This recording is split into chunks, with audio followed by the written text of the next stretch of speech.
Hello and welcome again to Fitness FriYAY with the training tool. So since February is Heart Health Month, I've been focusing on exercises to do to strengthen our cardiovascular system, which a lot of times that involves cardio. And one of the more popular cardio exercises that you'll hear about nowadays is HIIT training, high intensity interval training, HIIT. Now, HIIT training is great. I like to do it sometimes myself. I like to program it for some of my clients sometimes. And I will tell you that it does have a place in your workout if you are fit and to that level to be able to do that. But here's the problem with what a lot of people call HIIT training. Remember the H, high intensity. So when we are talking about doing intervals, if you're going to do a high intensity interval, you need to be pushing yourself to a place that's pretty uncomfortable. If you've taken my spin class, when we go into zone 3, when I tell you to be uncomfortable, pushing to a place where you're not really liking too much, that is what a high intensity interval is. When you come back down, you can return to a low intensity interval to kind of catch your breath and get back into the groove of things before you go to the next high intensity interval. So just because I'm doing something and my heart rate gets up just a little bit higher, if I'm not really pushing myself to a place of uncomfortableness, that's not really high intensity. So just a thought to keep in mind whenever you implement this into your workout. I'm going to give you some examples of things that you can do for high intensity. Typically, you're going to speed it up or change the positioning of your body quickly, like in burpees. Everybody hates burpees, right? So of course that's going to be part of the high intensity interval I'm going to do with you today. So if you want to join along, make sure you do a little warm up. I'm going to use my timer here, so we are all going to start together just marching it out. This is a lower intensity interval here, and we are going to do this for a minute. So just find that place where you are moving, you can feel your heart rate getting up, you can feel your breath starting to come a little faster, but you've got it, it's not terrible. I'll keep checking my time here. Keep that belly button in, chest is up. Same thing I always tell you, good posture when you're doing these things. Great to do it in front of a mirror if you have one available. Now coming up, I'm going to ask you to do some jump squats. I want you to do it safely with good form and then add speed as you're able to. We are going to do it as hard and as fast as we can for 20 seconds. Are you ready? You have 8 seconds. Get set. Join me in a squat position and go. So, use those hands. Start to move that body. Once you've got good form, if you can go a little faster, go right ahead. Now, if you're not a jumper, grab a weight and do this as fast as you can. Keep it going. You're almost there. That's not 20 seconds yet. Go, go, go, go, go, go, go. And march it out. It was a little over 20, sorry. Okay. So, that was hard. You might have could gone a little bit harder. Yes, I'm breathing heavy, but I wasn't going to my max.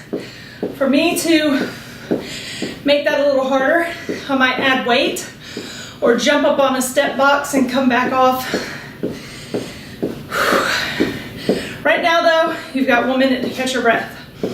Everybody hates burpees, and we're gonna do them because they're great for getting your heart rate up. Good form before you add speed, please. You've got 15 seconds. Now, I'm going to start slow to go over the form, then we're going to pick it up. Get ready. 5 seconds. All right, your arms go overhead.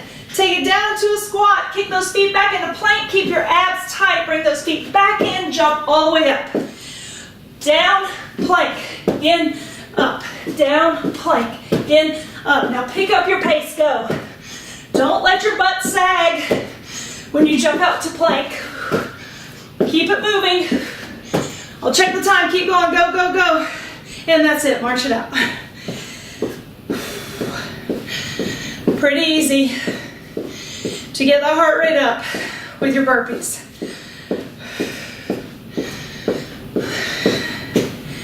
Catch your breath, you've got 1 minute. We're going to do one more thing. Anything that you have to use power, like jumping, adding your arms into it, increasing your weight, increasing the speed, all of those things are going to help to get your heart rate up. We have 20 seconds until our next round.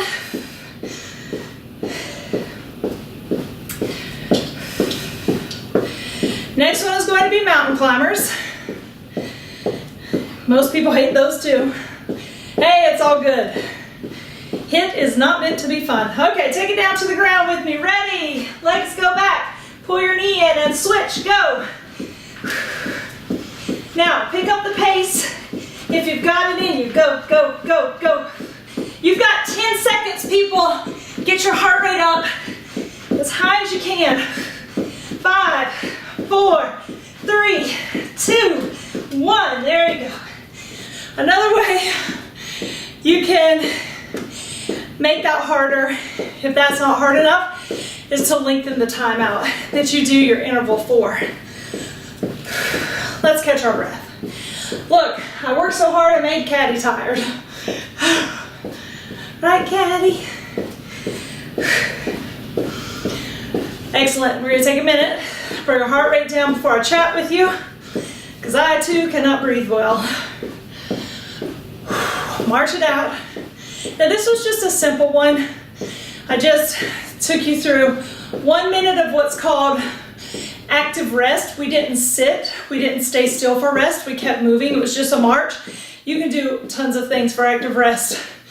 I was just keeping it easy. And then I got your heart rate up with a 20-second high intensity interval. The first one was squat jumps, the second one was burpees, and the third one was mountain climbers. All the things that people hate. Okay, give me a nice deep breath here. And then exhale it down.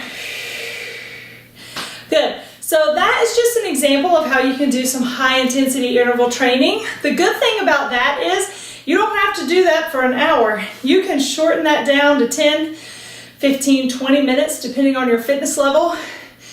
Get that cardio in and get moving on with your day. So if you find that you have a day where you really want to work out but you just don't have the time, this is a great thing that you can fit in there.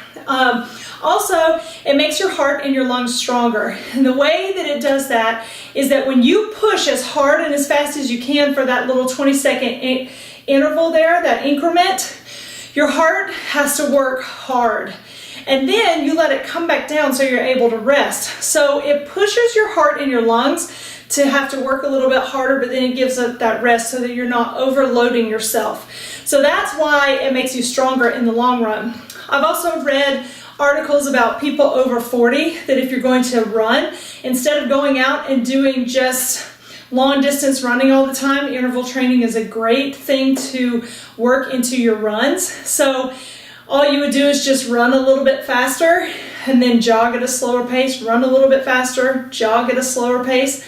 That's also a way to work on your speed as well.